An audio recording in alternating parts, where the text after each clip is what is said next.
അഞ്ചാമത്തെ ഞങ്ങളുടെ ലീഡർഷിപ്പിനെ പറ്റിയ പാളിച്ച, ഞങ്ങളുടെ കോൺഗ്രസിന്റെ.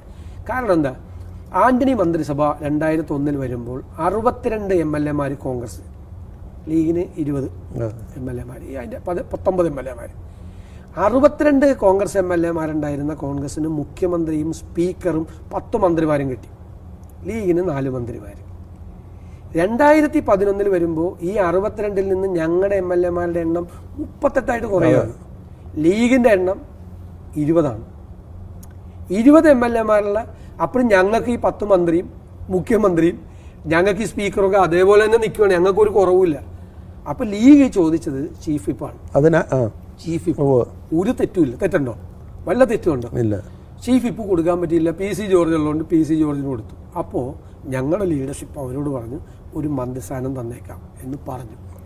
ആ പറഞ്ഞത് അവിടെ തന്നെ അങ്ങ് കൊടുത്താൽ മതിയായിരുന്നു. ഇപ്പം ഞാനായിരുന്നു ആ ലീഡർഷിപ്പില്ലെങ്കിൽ ഞാൻ പറഞ്ഞു തന്നെ this is only an arrangement, domestic arrangement among the partners of the UDF അല്ലെ, ഞങ്ങൾ കൊടുത്തു.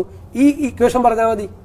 അത് ഞങ്ങളുടെ ലീഡർഷിപ്പ് അത് ചെയ്യാതെ ഡൽഹി പോയി ചർച്ച ചെയ്ത് അവിടെ നിന്ന് ഇങ്ങോട്ട് വിട്ടു, KPCC ചർച്ച ചെയ്ത്, ചാനലിൽ ചർച്ച ചെയ്യാൻ വേണ്ടി, റോട്ടിൽ ചർച്ച ചെയ്യാൻ വേണ്ടി. ഞാനിത് പാർട്ടി പറഞ്ഞ ആളാണ്. 3 ആഴ്ചക്കാലം നിന്ന് അത് കേരളത്തിന്റെ സോഷ്യൽ ഫാബ്രിക്കിന് ഇത് വന്നു. അപ്പൊ ലീഗ് ഒരു മോശക്കാരായി. സത്യത്തിൽ ലീഗ് അവിടെ, ഞാൻ ലീഗിനെ ന്യായീകരിക്കുകയാണ്. എന്ത് രീതിയിൽ എന്നെ ഇന്റർപ്രറ്റ് ചെയ്താലും കുഴപ്പമില്ല. ലീഗ് ഇപ്പോൾ എവിടെ ചർച്ച നടത്തി കഴിഞ്ഞാലും ലീഗ് ഒരു ആവശ്യമില്ലാത്ത ക്ലെയിം ഉന്നയിക്കില്ല. ഞാൻ വേറെ പലരെ കുറിച്ച് അത് പറയില്ല.